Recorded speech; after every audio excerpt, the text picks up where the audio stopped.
Tech exits. Is America catching up in the global robotics race?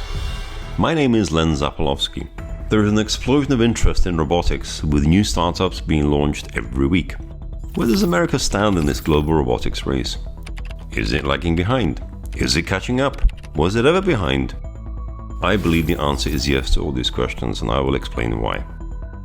Most robots are used in manufacturing, and these have been made by about 10 companies based either in Japan or Europe. However, there is now a new generation of robots being developed to work alongside humans in public or private places, known as service robots. To date, America has mostly not participated in the manufacturing of robots, which begs the question, where does America stand in this new race for robots in the workplace, shopping mall, or home?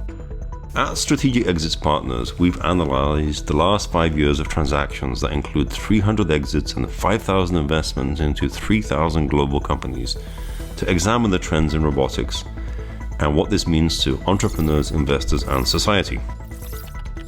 This chart summarizes the recent global mergers and acquisitions activity. It shows where acquirers are from and where the companies they buy are based. For the most part, companies buy companies from the same continent as where they were founded. North American companies buy North American companies, etc.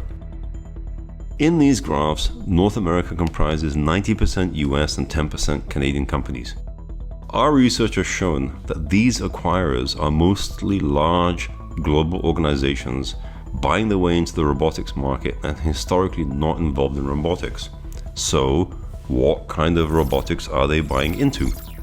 In this chart, we've categorized the robot acquisitions in North America, Europe, and Asia by industry: manufacturing, medical and healthcare, transportation, integration, workplace, consumer, etc. You can see that America is at least on a par in terms of competition for technologies in manufacturing and medical and healthcare compared to other regions. Manufacturing robots help companies make products or package them. Medical and healthcare robots assist in operating theaters or at home. However, it is outspending everyone else in all other categories.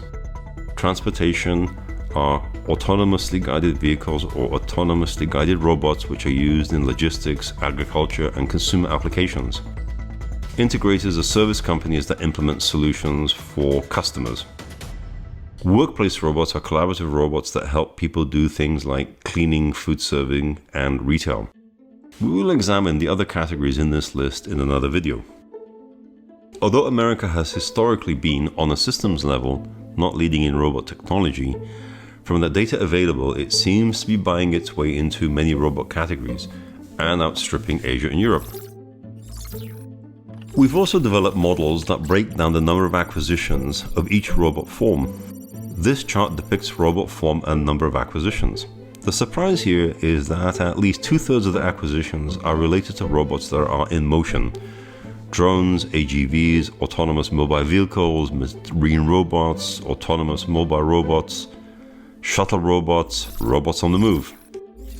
What we can conclude from this is, we know from past studies that the largest robot manufacturing density is in Asia. Robot density measures the number of robots per population as an indicator of the level of automation a society has achieved. If America is focusing on service robots, the manufacturing robots used to assemble them will continue to be imported from Japan and Europe. These new classes of service robots will assist Americans and provide export opportunities for their manufacturers. We can also expect the US manufacturing robot density to increase, as its robot adoption has a long way to go. For instance, Korea has a 350% greater robot density than America. Robots cost the same everywhere, so the manufacturing base will return to America in the form of robots and advanced automation.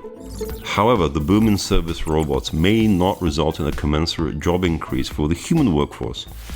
The service robot phenomenon may have a large impact on the quality of life of the population, but with minimal involvement from the general workforce, whom they are either replacing if they're available for work in the first place, or in the production of the service robots.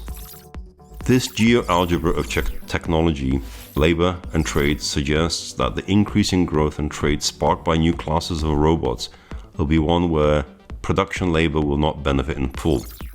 From an entrepreneurial standpoint, what we can conclude is that there is a vigorous market for robots that are mobile, and this is expected to increase over the decade.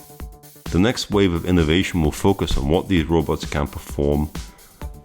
Robot dexterity and intelligence for broader markets is now receiving attention.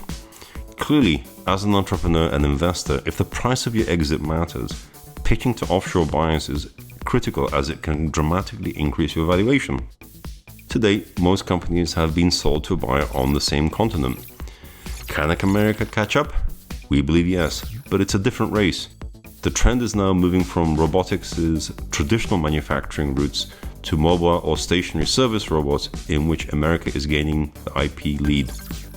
Join me in my next video where I examine the trends in startup and scale-up investments in robotics.